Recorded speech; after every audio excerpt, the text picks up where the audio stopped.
TikTok, of all places, that TikTok app. And his name is A Soul Called Joel. He is so peaceful. He's such a wonderful person. So if you ever get a chance, I'm playing this right now right off of YouTube.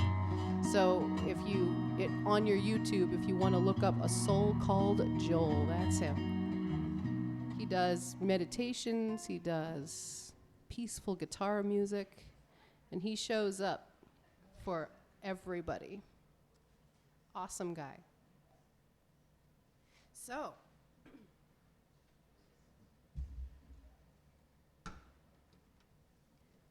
let's stand and sing. Ta-da! And so it begins. Here, I'll take them. I'll take them. Thank you. I appreciate it. I did that. That is that's the guitar's fault. Let's sing. If you're watching us on YouTube, this song is called Where I Sit Is Holy by Shayna Knoll.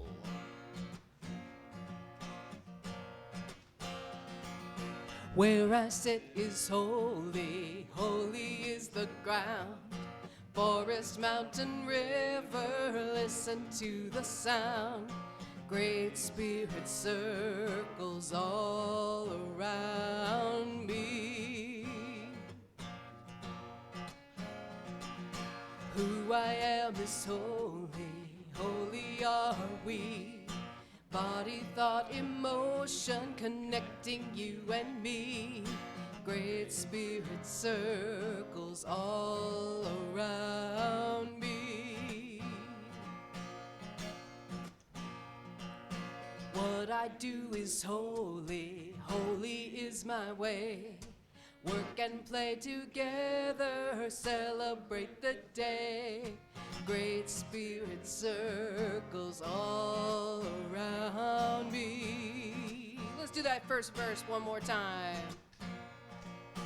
Where I sit is holy, holy is the ground. Forest, mountain, river, listen to the sound. Great Spirit circles all around me. Great Spirit circles all around me.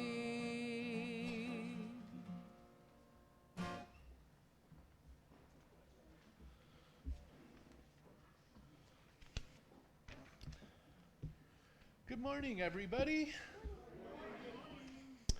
Hello, my name is David Burke, if you don't know, and I am your trustee on duty today. On behalf of Reverend Donna and the Board of Trustees, I am privileged to welcome you here to the Sonoran Desert Center for Spiritual Living. Whoever you are and wherever you are on your spiritual journey, you are truly welcome here. Here you will be validated, supported, and encouraged to be all that you are meant to be. Our vision statement is love in action, every day, in every way. We express this love by learning and living the principles of the science of mind. You will find our declaration of principles at the back of your program. Please join me now in reciting them. We express this love. Oh, wait. I believe. Oh, wrong spot. The love too. I believe there is an infinite intelligence operating throughout the universe. I believe this intelligent power is only good. I believe this intelligence expresses as me. I believe through my conscious use of this power, I create my life as happy, healthy, and complete. And so it is.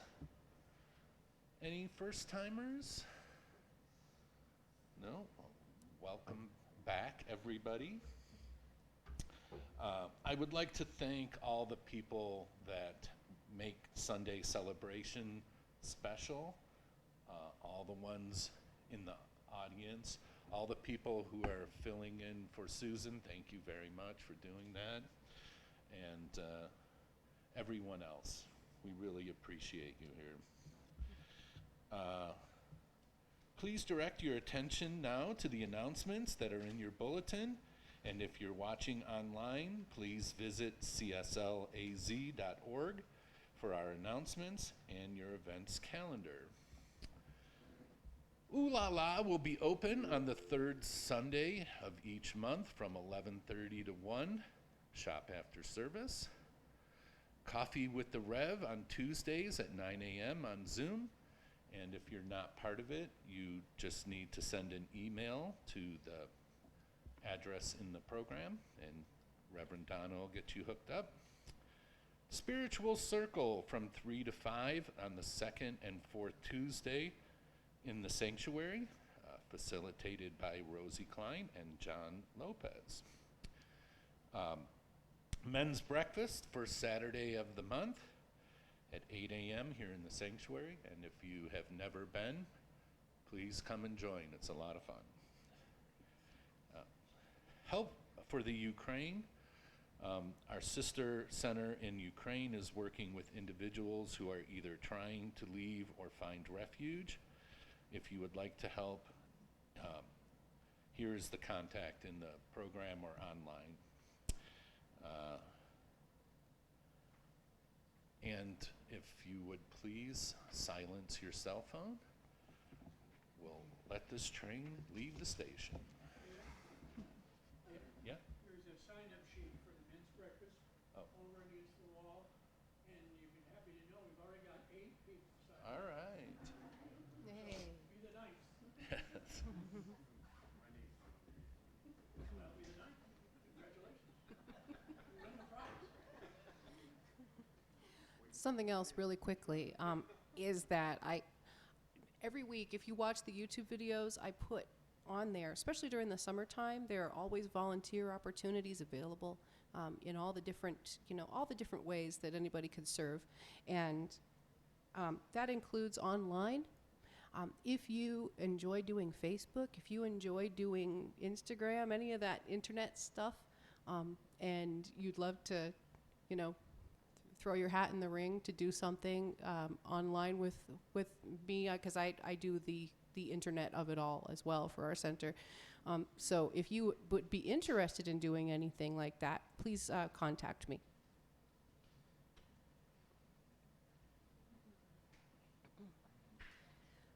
And I'd like to invite Cindy up to ring our bells today.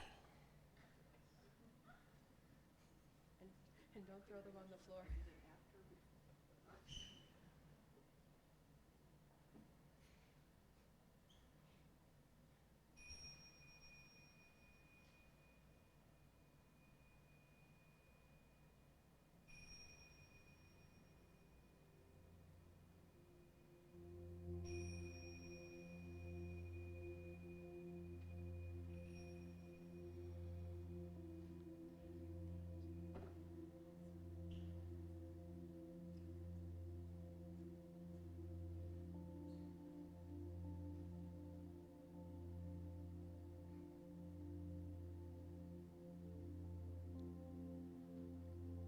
The God in me beholds the God in you.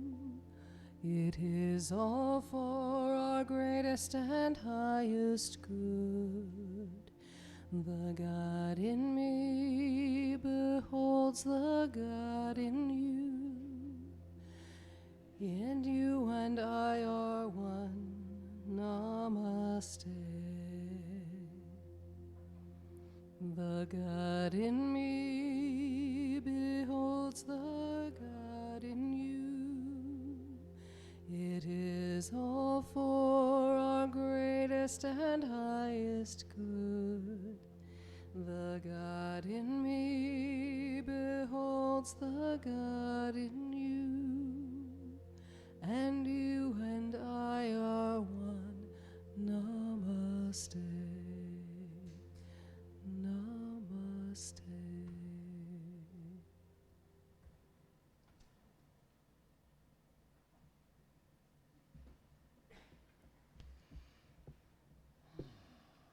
Namaste. Good morning. I'm back.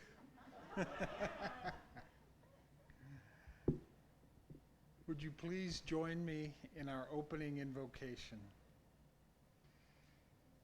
Knowing that God is all there is, everywhere present, filling all space. It fills this very room. And I know, declare, and affirm that today's service is already perfect, whole, and complete with Reverend Donna's spiritual words of wisdom, with Heather's amazing, beautiful music, with all our wonderful volunteers, and all of us who make this service possible. I'm so very grateful for this, and I release my word now into Divine Mind, where we anchor it together by saying, and so it is. So I'm John Lopez, and I'm one of the amazing practitioners here at this center. And we are the healing arm of this church. Anything that you might have going on that you would like prayer treatment for, you can come see us after service, or you can fill out a card on the table over there and put it in that magic box. And we will, as a team, pray for you throughout the week. And so I light our service candle today, knowing that it represents the light in each one of us here. So my reading this morning is actually from this month's Science of Mind magazine, and the readings this month are by Reverend David Alt.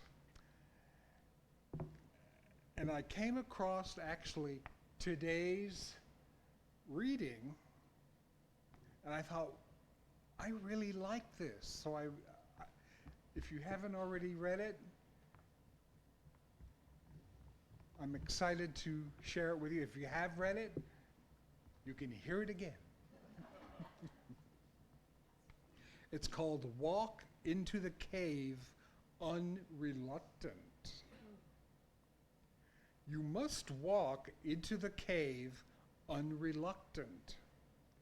As you enter, your eyes momentarily entertain the vapid darkness. Yet, it is your heart that will see. It is your heart that will beat with signals of illumination, shedding light for your steps. You must walk into the cave unreluctant. At first, you doubt your ability to navigate the jagged twists and unknown turns. Still, by the simple act of entering, your instincts reawaken and you are welcomed home to the ancient wisdom nestled within your own mind. You must walk into the cave unreluctant. And for those beginning moments, you feel tense and fearful about the perceived losses awaiting you. Do you turn around and go back to what is familiar? Or do you challenge that fearful impulse and align with the inward will that cannot cease its calling? You must walk into the cave unreluctant. And in those spiritual steps, you are weighted by all the lifelong evidence you've accumulated as to why you cannot succeed. But the deeper you travel into the cave, the further removed those stories become. A new story is established, one that demonstrates how you are far more capable than you ever have given yourself credit for. You must walk into the cave unreluctant. If for no other reason than you don't want to. You must walk into the resistance. You must walk into the discomfort. You must lean into the darkness, the doubt, the mystery. For this is where you come to find that the true realization of infinite life, real infinite life, your resurrection, only happens when you walk into the cave unreluctant. Namaste. So I take our candle, and I'll be sitting over at the table holding the high watch. Now today's special music doesn't happen quite often this way, but I got a request this week.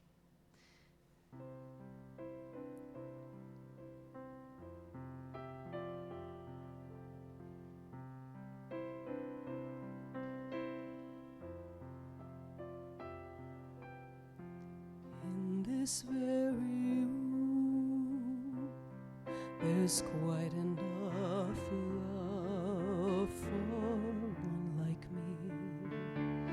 And in this very room, there's quite enough joy for one like me.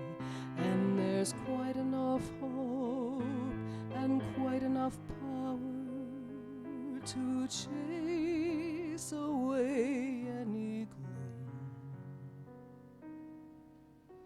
For spirit, our spirit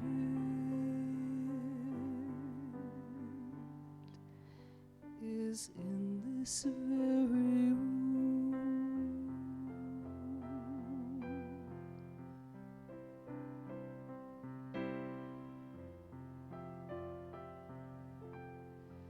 In this very room, there's quite enough love for all of us. And in this very room, there's quite enough joy for all of us. And there's quite enough hope and quite enough power to chase away any gloom. For spirit, our spirit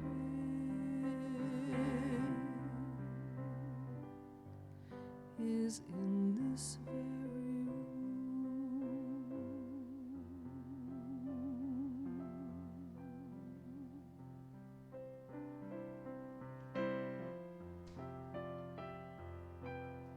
In this very room, there's quite enough love for all the world. And in this very room, there's quite enough joy for all the world. And there's quite enough hope and quite enough power to chase away any gloom. For spirit, our spirit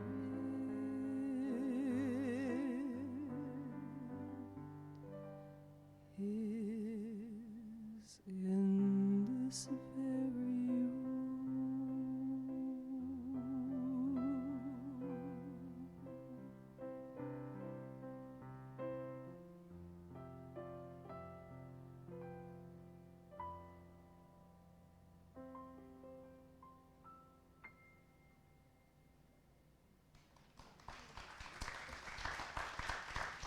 Thank you, namaste.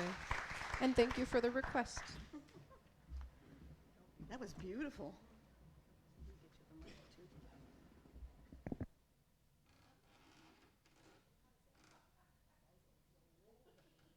It's blind. Okay. One of these days I'm going to get one of those other mics. We had one, but I think it got stolen. Good morning.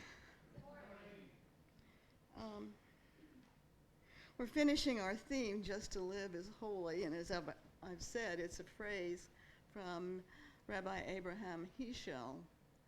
Just to be is a blessing, and just to live is holy. And that's kind of what we've been studying all month, looking at the way that you and I walk in two worlds, that the busyness and drama of our human world based on separation and duality, and that place where we are all one with all that is, sourced by the power and presence of God. So you and I have been chosen by Spirit to be its expression in human form. We've been engaged by Spirit to be its eyes, its hands, its heart, its voice on this earth. So our time on this earth is something very precious as we support one another on our spiritual path. It was a perfect song this morning in this very room, because I don't know about you, but I sure feel the love in this room. And it makes a difference in my week to be here. So this morning our topic is Sweet Soil of the Moment. And in the foreword to Mark Nepo's book, The Book of Awakening, author Wayne Mueller says of Mark, just as life is made of days, so are days made of moments. A life well lived is firmly planted in the sweet soil of moments. Mark Nepo is a gardener in this soil. He plants seeds of grace that grow only in the soil of loving attention and mindful time. And what better way to express how just to live is holy, that we too are firmly planted in that sweet soil of the moment. That we, with loving attention and mindfulness, are gardeners in the shared experience of sowing seeds of grace, love, joy, harmony, and peace. Or as Mark Nepo says, since everything is sacred, staying close to what is sacred is a matter of presence and attention more than travel to some secret place. In essence, staying close is a pilgrimage to the heart of where we are. So since it is we who lose our directness of living, our task is often to restore that freshness of being alive. To talk about the sweet soil of the moment, then, is to see the sacredness in each experience, to see each experience as a connection that reminds us of those two worlds in which we walk, and that just to live is holy. So often the outer affairs that we have been told are important crowd out what our heart tells us is true. And we end up missing those moments, sometimes briefly, sometimes for a lifetime. The cyclist on the day of the race waited with the others and felt that life was waiting in the hills. He couldn't quite say why, but a blessing was about to happen. As the gun went off, he could hear the rush of all the racers breathing, like young horses in the morning. He had trained for months, up and down the sloping hills, cutting off seconds by wearing less and leaning into the curves. His legs were shanks of muscle. He often said, "It's the closest thing to flying that I know." On the second hill, the line thinned, and he was near the front. They were slipping through the land like arcs of light, riding through the veins of the world. And by now, he was in the lead. As he swept toward the wetlands, he was gaining time when a great blue heron took off right in front of him, its massive, timeless wings opening just in front of his handlebars.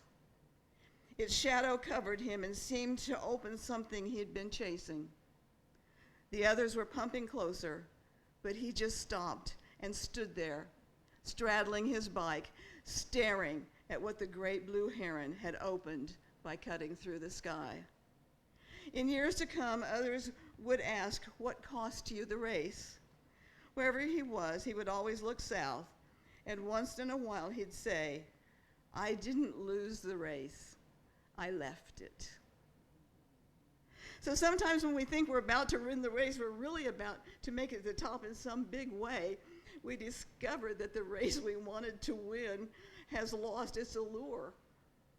Joseph Campbell says we're so engaged in doing things to achieve purposes of our outer value that we forget that the inner value, the rapture that is associated with being alive, is what it's all about.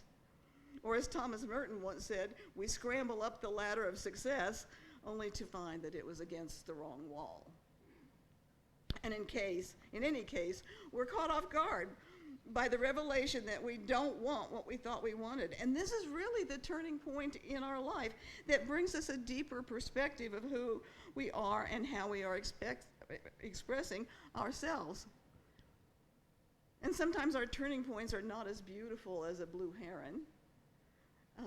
My former husband was an engineer in the aerospace industry, and when that industry took a dive in the 70s, he was one of the many thousands who were laid off.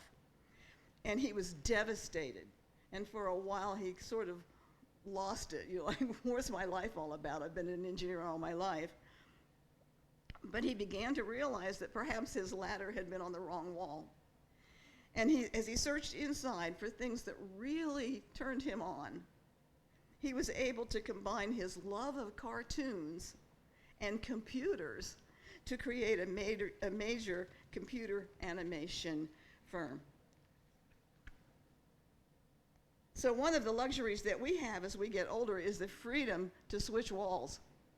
We may not have been completely happy in our career, but now we can really take time to be sure that what we choose to do is in alignment with our soul's calling.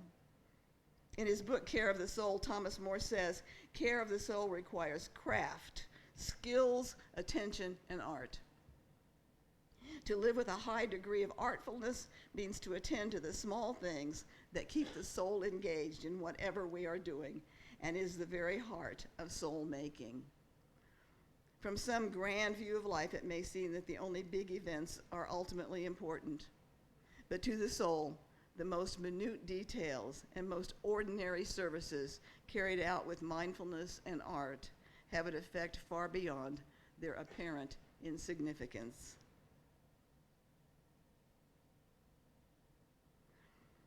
Thomas More says caring for the soul requires craft.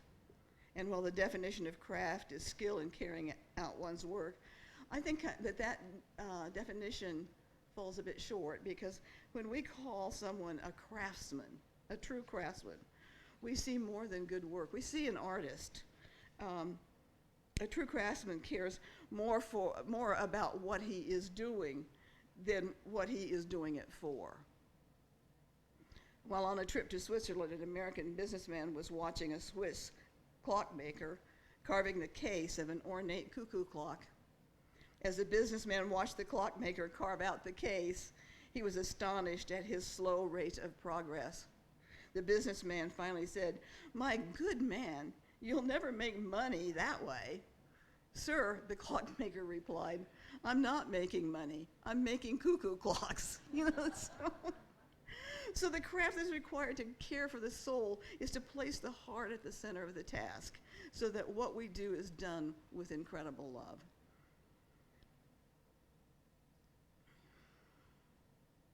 And I think by caring for the soul, Thomas More means that we care for our inner core, our innermost being, and we care for the innermost being of all that we encounter. So what are the skills we need if we are to experience the sweet soil of the moment? Where do we place our attention? And what is the art that we need to provide? I'm going to start with art, because Thomas More says art, broadly speaking, is that which invites us into contemplation. That was an interesting statement. Art is that which invites us into contemplation. And it's in those moments of contemplation that the presence of the world is intensified. We see it, and we experience it more deeply. You and I can bring that element of contemplation into any activity, and when we do, we bring out the sacredness in what may at first appear mundane. And then we have moved into art. Years ago, when I lived in Los Angeles, I was friends with a nail technician who gave the best pedicures on the planet. I just loved to go have a pedicure from her. And she would appear to be somewhere else, almost trance-like. And I asked her about it one day. She's very, very religious. And she said, I think working with someone's feet is the most important thing I do. I feel like I am doing the Lord's work just as Jesus washed his disciples' feet with love.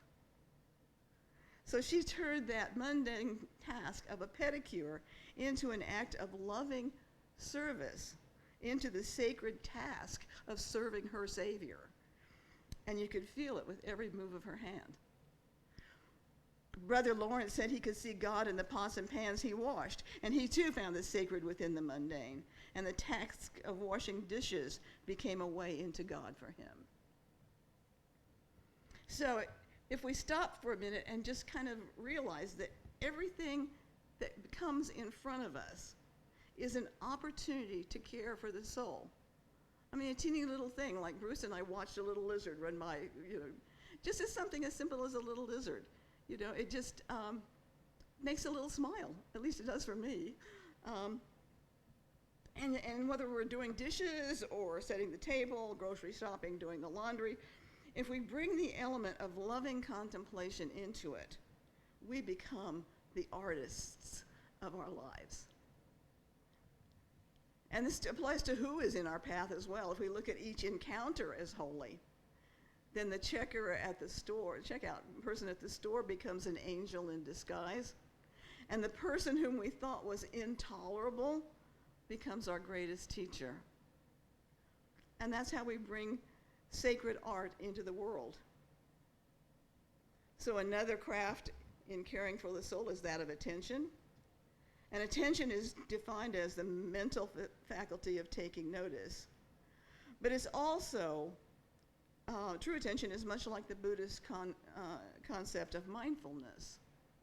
Mindfulness is the gentle effort to be continuously present with experience.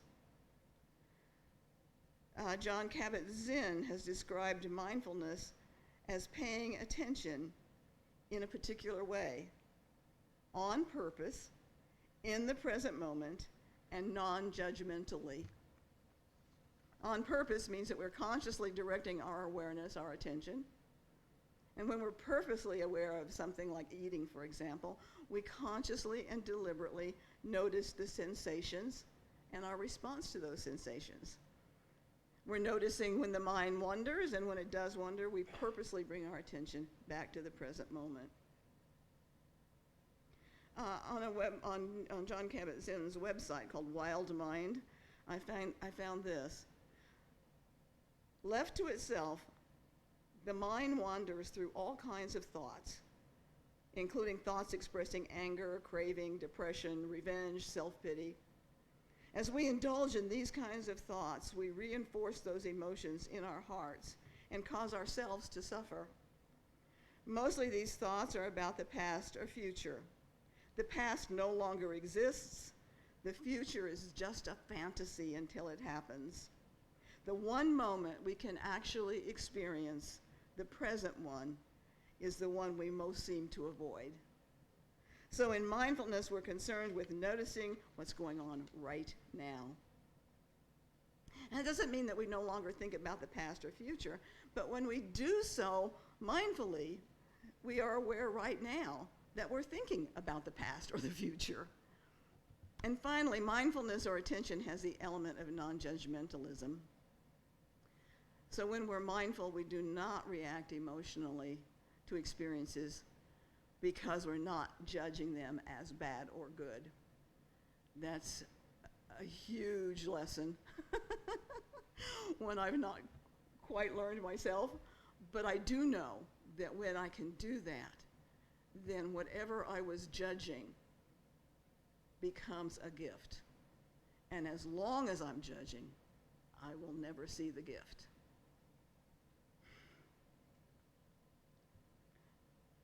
So to pay attention mindfully, we become observers rather than participants. And the stillness that comes through just allowing rather than judging is called equanimity. It's the balance of the mind. Thomas More lists skills as one of the basic elements in caring for the soul, and he suggests that we develop the skill of pausing. He said it's only when the world enters the heart that it can be made into soul. The vessel in which soul making takes place is an inner container scooped out by reflection and wonder. Pausing, taking time for reflection, is the way that we inwardly care for the soul. When we pause for quiet reflection, we go inward and connect with the source of all life.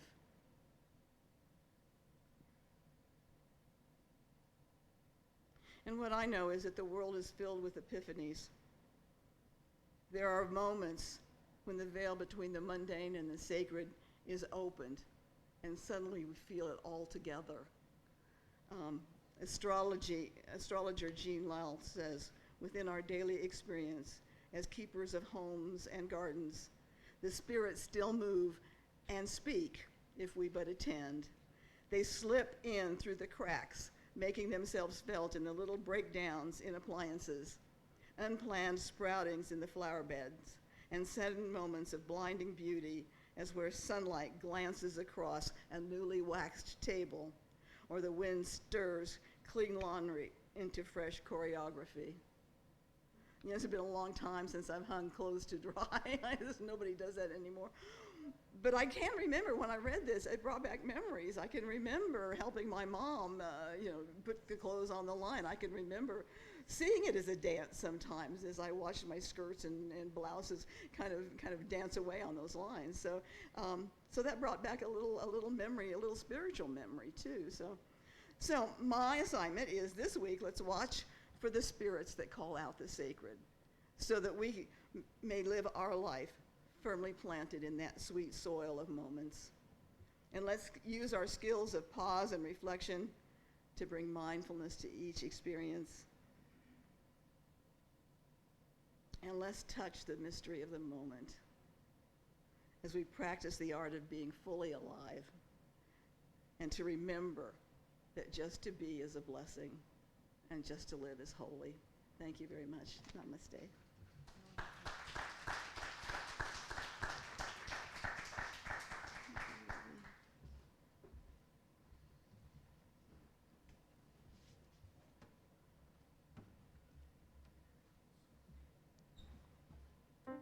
Well, to me, there was only one song that went with this theme today. Just the one. No. An awesome John Denver song. And if you'd like to stand, you can. If not, that's okay too.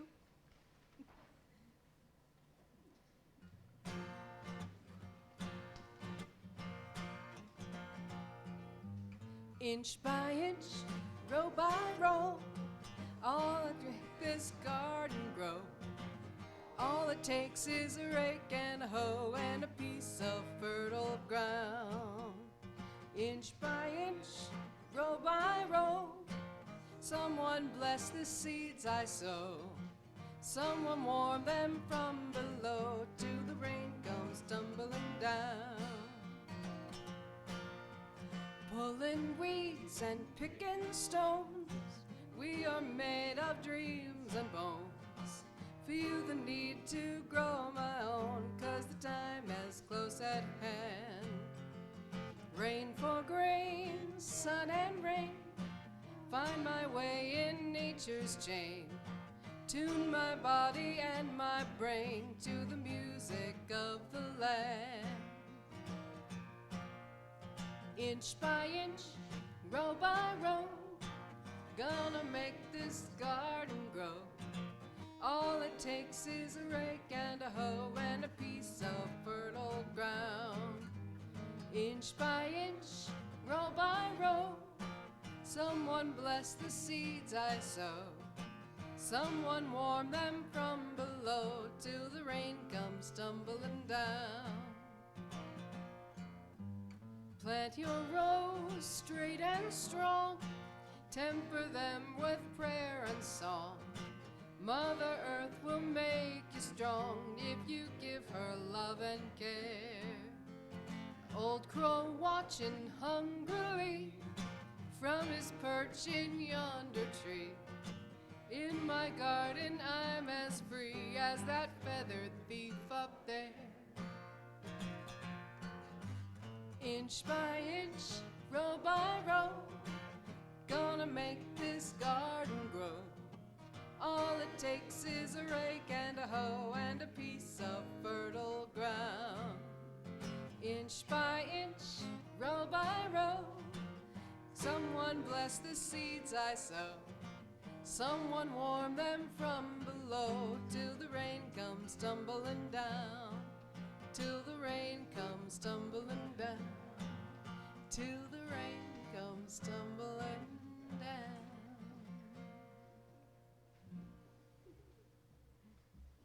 Thank you. That was neat. I like that.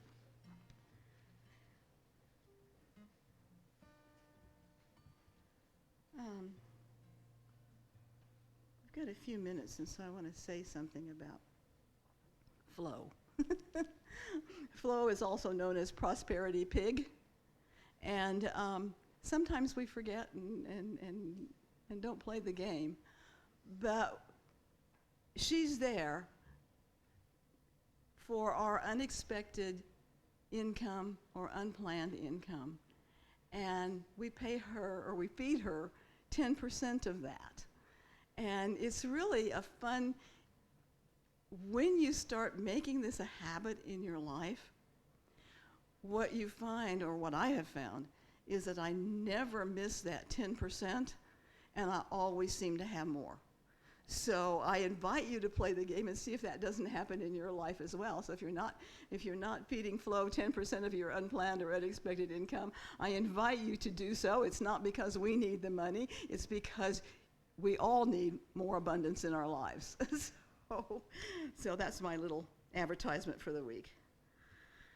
And now it's time for our offering affirmation. It's time to put the law of abundance in process. So I ask that you join me in our offering affirmation. My gift goes forth to heal, prosper, and bless all that it touches. It is evidence of my conviction that God is the source and substance of my supply. I share generously of my good, knowing that it returns to me multiplied abundantly, and so it is.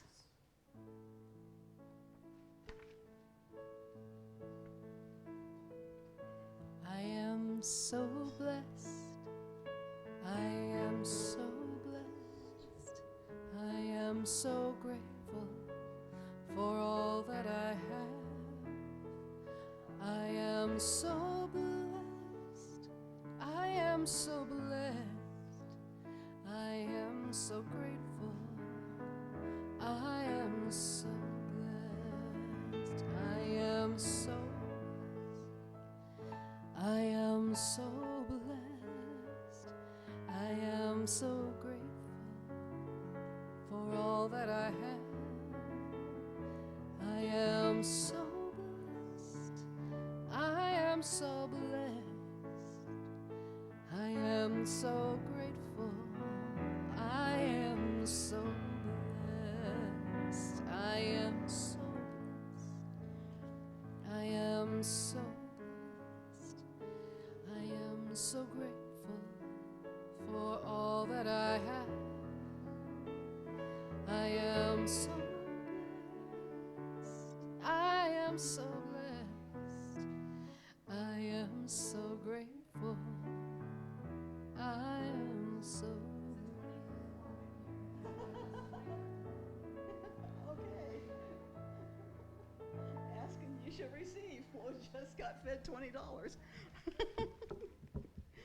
Thank you so much, and thank you for all that you do to help us be a beneficial presence in this community, as well as having this beautiful space that we can share together as one family. So let's just take a moment to close this portion out in prayer. Please join us for refreshments after. I know that there is one mind. It's the mind of God, and it's the mind that we use. I know that there is one life. It is the life of God that animates all creation. There is one intelligence. It is the intelligence of God that flows in and through us at all times if we simply take time to listen.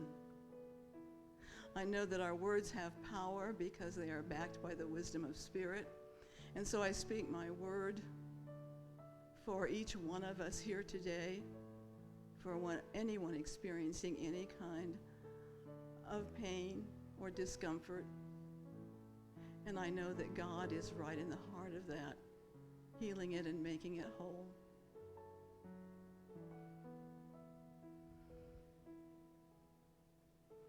And I just simply know that there is something greater than what we see in front of us. And as we continue to turn to that something greater, we continue to change the world. This I know, and this I declare. And together we say, and so it is. Thank you. Can we form a circle and sing Stand?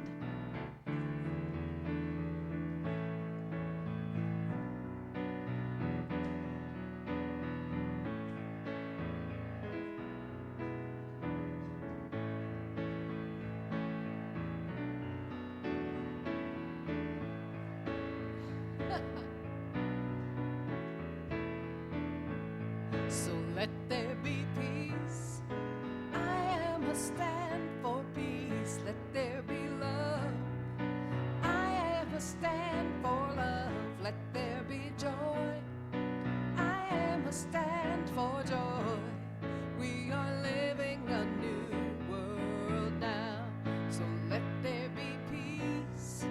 I am a stand for peace. Let there